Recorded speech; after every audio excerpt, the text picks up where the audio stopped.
Hey, this is Don from Padlock Technologies here with another quick video to talk about governance and why it is so important. So where this is coming from is, again, dealing with clients, talking to clients all the time. And you're talking to them about certain things and like security policies in general.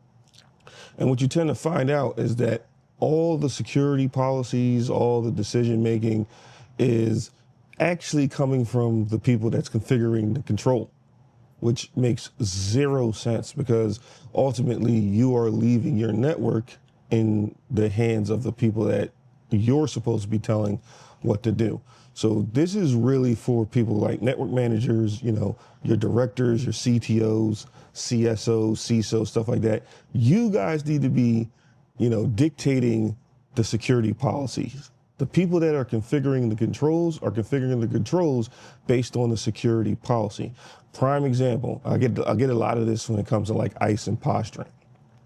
So I go talk about ICE and posturing with a client and I say, okay, there's three posture statuses that you can have. You can have posture unknown, you can have posture non-compliance, and posture compliance. Posture compliance, posture unknown, pretty easy to do. If you don't know the posture, they're going to go through posture redirect. If they're compliance, they're just going to be allowed on the network. The big killer is non-compliance. Basically, what are you going to do if they do not pass the posture, whatever check you have involved? And that question always, without a shadow of a doubt, always ends up with the manager looking at the engineer looking at the manager, the CTO looking at the manager looking at the CTO. Like, it's never like someone's looking for someone to make a decision, and it's really like they're looking for, okay, who's going to take the blame when this goes wrong, right? And if you're in management, you are supposed to lead. You can't fall back on your engineer and blame your engineer for configuring something wrong. Because the first thing from an auditing perspective, I would go in and say, show me the policy for this rule. Okay, so for non-compliance, show me what the security policy says when devices are non-compliant. And almost like clockwork, 90% of the time, I'm going to push it up to 9 to 5, actually. 90 to 95% of the time, there is no security policy whatsoever of what someone's going to do or what happens to somebody that's non-compliant. So there is a term for this. This is bottom-up management, meaning it's sporadic. The decision-making is made by the people actually configuring the control, which is the engineer, which if you look at hierarchy, they're the lowest guy or girl on a totem pole when it comes to, decision hierarchy. And those people are dictating the policy to upper management.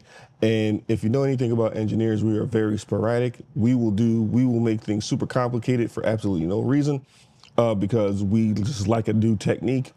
And even though it's more complicated and it's unnecessary, we just like the technique. You don't know how many interviews I've been in, I asked a simple question of, why did you pick this over this? And the answer was, it's because I like it, which doesn't really make sense in an overarching design or security posture because you like it don't mean it's the best option, right?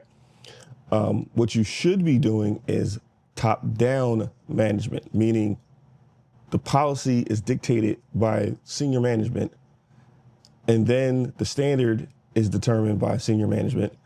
And then the SOPs are built probably by your engineering team because they know how to do it. But it also follows that standard. It follows ultimately, here's what the policy says, here's the control, here's how we configured it based on the policy that we put in play, right? Without that fundamental management style, which is top down, you're going to run into a lot of sporadic things are going to go down. You don't know why they did it. Engineering teams are going to configure stuff, blow up stuff left and right. It just ultimately always happens that way when you do bottom-up management. So to recap, always configure things. I don't care if it's network access control. I don't care if it's a firewall. I don't care if it's stealth. I don't care what control it is. You better have a security policy that dictates how this control is supposed to be configured. If you do not have that and you're waiting on the engineer to tell you what to do to make it more secure, then you have a fundamental problem, right? And you could potentially put a hole in your network because you're assuming that the configuration is correct. right? And this is where having an assessment/audit comes into play.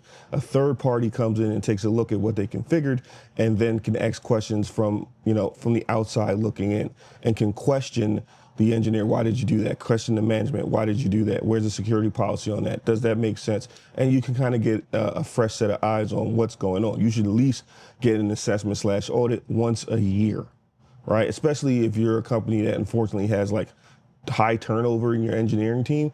Well, now you might have a boatload of trash when it comes to configuration, because one guy configured it this way, one girl configured it this way, another person when they left configured it a different way. Now nobody actually knows. You know how many times I've been in conversations where this is the default answer. Oh, well, that was configured before I got here.